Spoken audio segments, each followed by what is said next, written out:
Welcome to Black Gumbo Southern Gardening. Man, I've got spring fever. I can smell it. Spring will be here soon. Let's sow some more seeds. All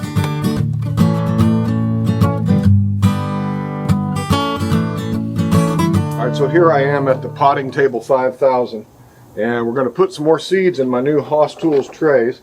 I got these, what is this, 6 times 24 cell trays. These are bigger than the average seed starting cells, so you can leave your plants in here a little longer. I've got some squash, some summer squash, and we're going to plant that. Summer squash, it says, should be planted, let's see, 3 to 4 weeks before our average last frost date. Well, we're right on time. I've already started a bunch of peppers and tomatoes. I need to get those up potted, but I need to get these started too and under the lights. So, yeah, spring, man. Going to catch this squash early before the vine borers get here. What I'm going to do is mix up some seed starting mix and pre-moisten it and get going. As always, you want to use a seed starting mix. You can see how fine this is. It's basically peat moss and perlite. But I'm going to put it in this bucket of rainwater and pre-moisten it. Because peat moss tends to be hydrophobic. It repels water at first until you get it thoroughly mixed up. And so I'm just going to knead this around in this water until it's thoroughly pre-moistened. Once you get it, that surface tension broken up, you can see it absorbs the water readily, and you can pack it into your cells. Let's put a little more in there. You don't want it too wet. I could probably put this entire bag in there. It's a little more wet down at the bottom.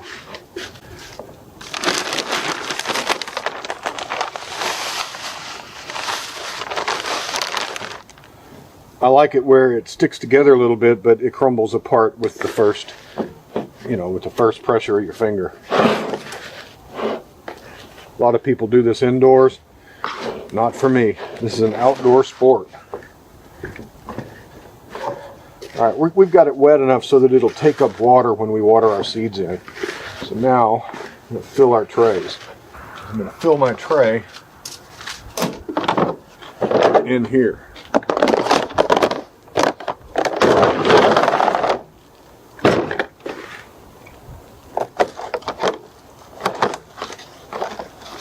As I've said before, you want to push these down in each cell. Make sure you got a nice firm soil there in each cell, because you don't want any air pockets down there. Otherwise, when you go to pop your plug out, well, your soil will just fall apart, and you'll be left with a bare root little tender plant.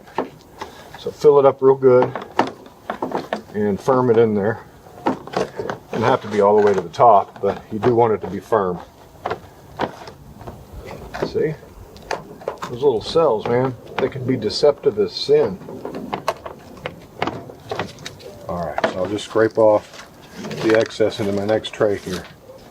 I like this brand of seed starting mix. I got this from Haas Tools. It came with the starter set that these 224 cell trays came in.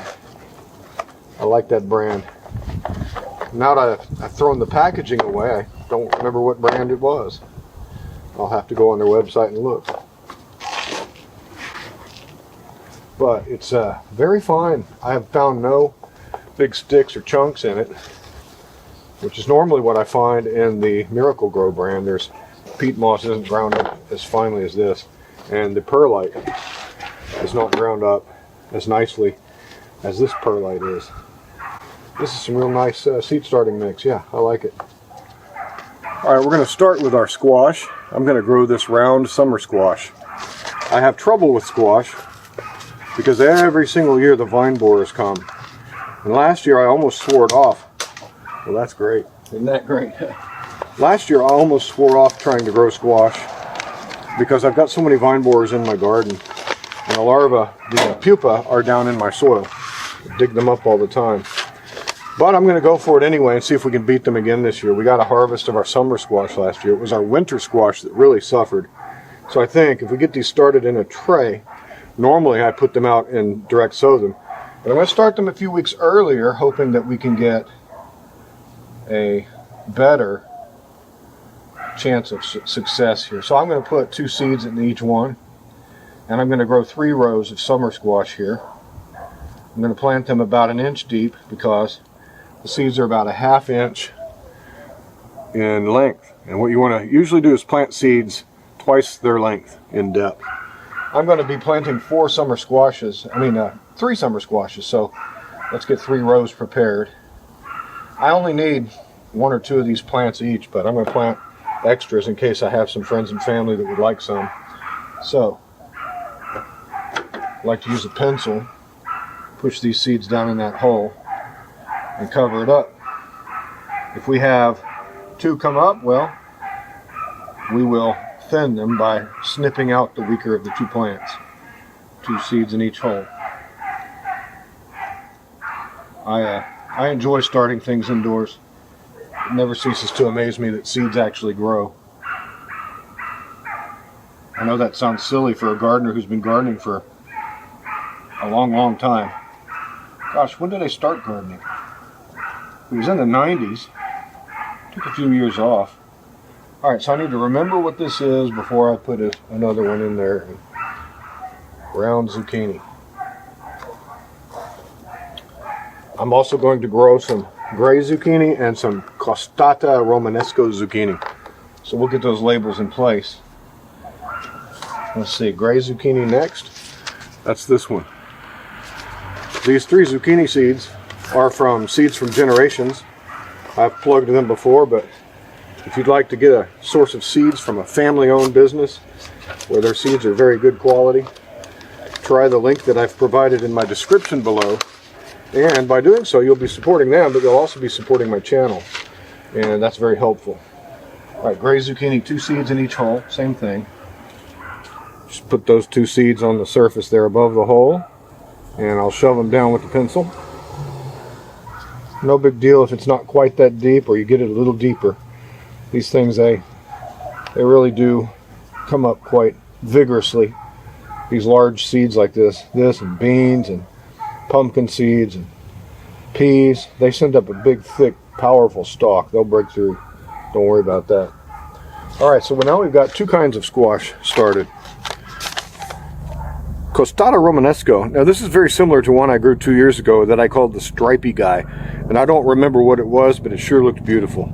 So we'll plant these as well. Alright folks, I've got my squash sown for 2022. Make sure you get that packed onto those seeds so that they have contact with the soil. You don't want any air gaps there. I don't know how to pronounce this chili pepper. Gochujang. But whatever it is, I know that it's the Korean traditional pepper used for making kimchi. It's the flaky pepper you buy that is specific to Korean dishes. I love this stuff, man. I'm going to see if I can grow some myself. So this will be my final chili pepper of the year that I sprout. I'm going to put them in the tray with the squash here. And I'm going to plant 2 seeds per hole. Hopefully we'll get some to come up. Now your hole doesn't need to be but a 1/4 inch deep with these chili pepper seeds. And you can see they're pretty small. So I'm just going to take 2 of them. 1, 2, put 2 in each hole.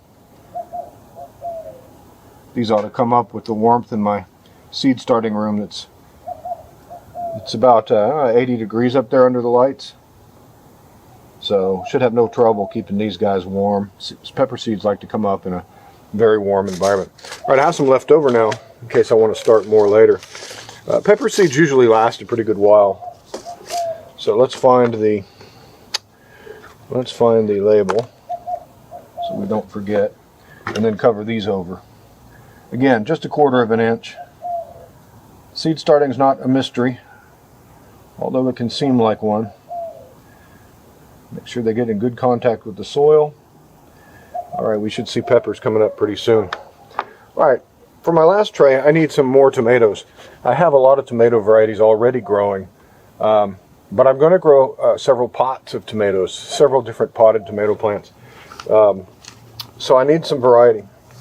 I'm going to grow some of these Everglades tomatoes These are a bushing tiny little tomato. I got these seeds from David the Good. I got them directly from his garden.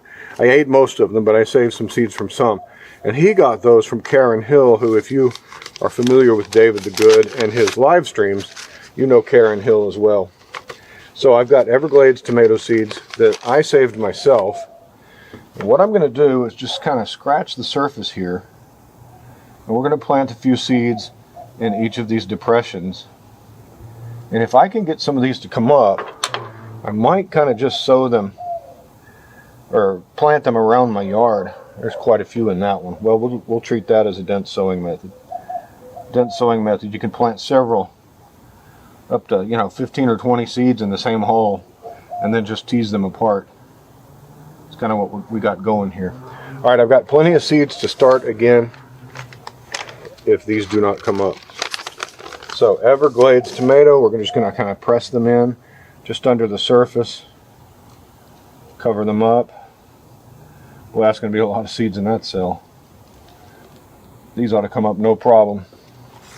Everglades tomato, supposed to do really, really well in climates like mine. After all, they grow in the Everglades.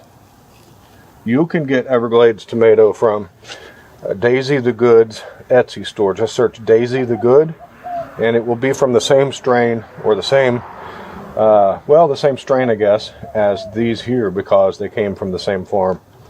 All right, I'm going to plant some Martha Washington tomatoes. This is an organic hybrid from Johnny's Select Seeds, Martha Washington. Now, I have some Edox F2 or F1 tomatoes. This was that wonderful tomato that I grew last year. Edox, there it is. These gave me trusses, huge trusses of cherry tomatoes, and I had pounds and pounds of them, like 50 pounds of tomatoes off of several plants. But this, you got to train it up a single vine to get that kind of production. I have videos about that you can go back and watch from last spring. I'm going to grow some other kinds. These Romas got left out on my backyard potting table. You can see they got hit with the moisture, so I don't know. They should sprout just fine. They're not sprouted down in there. And man, I gotta have some Romas. These Romas are, I can't see, are some Romas act like a determinate plant, but I've had them keep on producing, so we're gonna do some Romas. I've missed the Roma tomatoes. Gotta have Romas. Last year, out of my Edox tomatoes, I made some tomato sauce and canned it up. I got about a dozen cans left in there. The only problem with that, I used a little bit too much citric acid, and it's real tangy, real tart. So, ooh, there's a stray seed. I don't know what that came from, so don't let it drop in there. So, yeah, I want some Romas now so I can do some more canning and not make the mistake that I made last time. My wife did not appreciate that. Again, you can see I'm just scratching up some soil around a little depression so I can just pull that soil back over these seeds. Tomatoes don't need a lot of soil coverage to grow. In fact, if you drop tomato seeds accidentally into your seed tray, like if you're using those peat pellets and they expand, if you drop tomato seeds down at the bottom, oftentimes those will just come up and grow. And why is it that I never pre-open my seeds? Alright, this is one of those expensive hybrids where you don't get that many seeds. That's all the seeds I got. Can you see that? So we're going to have to be very careful. I'm going to put 2 seeds in each divot, and then I will distribute the rest. Alright, so that's good. 1, 2. Alright, man, there we go. We have spring well underway now at Black Gumbo Southern Gardening. Well, you can see that it's fairly easy to start seeds. You don't need an expensive seed tray like this one. Although if you buy that one, it'll last you probably longer than you live. But you can get the cheap Jiffy trays that are at Home Depot. I planted in 2 of those and showed you in a previous video how I use those. I like those too. I think they're cost effective, and you can actually get more seeds in them than you can this tray. But these cells will last a little longer and let your plants get a little bigger because they're larger cells. So with the Jiffy trays, you have to pot them up, or as my English brothers and sisters have corrected me, you have to pot them on a little bit sooner. So yeah, it's real easy to start seeds. I encourage you to try it. You've seen how easy it is. You just get some seed starting mix, you pre-moisten it, fill your cells, pack the cells down so you have a plug in there. Put your seeds in at the proper depth. The seed packet will tell you that. And the important part is to plant them at the right time. 6 to 8 weeks before your average last frost date is the usual time. Some seeds you can plant as early as 12 weeks before. These seeds, these squash seeds, they tell you to plant them 4 to 6 weeks before. It's right where we are. So after that time, if you're well into that that time before your average last frost date, just plant them anyway. It doesn't matter. You can start a little bit later if you want to. But now's the time in Zone 9A here on the Texas coast to get your spring garden started and get those seedlings planted. Yeah, that's what we've done today. Many of you have been asking about our dog, and I've been giving updates on whatever social media I happen to be posting on. Phoebe is recovering now, and she is home. She's doing quite well, actually. She's able to get around. The sad thing is she goes in the backyard, I have to keep her on a leash. And so she gets to go in her domain to do her business, but she doesn't get to roam around free. I have to keep her on a leash just in case there's a dog out or a squirrel or something, and she bolts. But she's doing well. It's day 2 of recovery. We have many weeks to go.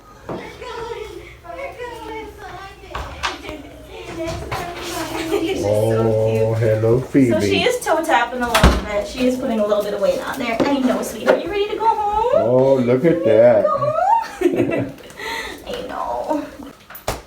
Hey, where are you headed, huh? You're supposed to be laying down. You're not supposed to be active. Did you go to the vet? Oh no. Did you go to the vet? Did they shave your whole quarter panel? Our whole haunch.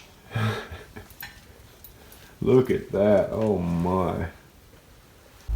Oh, so here we are post-surgery. And surprisingly, Phoebe can do a little bit of hopping around on that back right leg. No pressure putting on it. But I have to take her out on a leash, which is kind of sad. She's on restricted movement. She can walk around a little bit to do her business, but I have to have her on a leash so that she doesn't go ballistic if she sees a tree rodent or another canine. See, I can't use the words or she'll perk up and maybe get a little bit excited. So there we go. It's going to be a rough several weeks. I'm sure she's quite confused, but this is her first day in the sun for some time. You gonna do your business?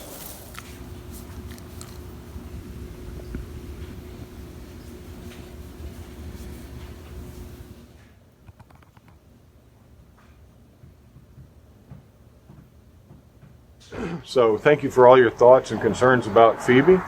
She is recovering and she's looking good. So I have another update for you in a little while. So thanks for joining us today.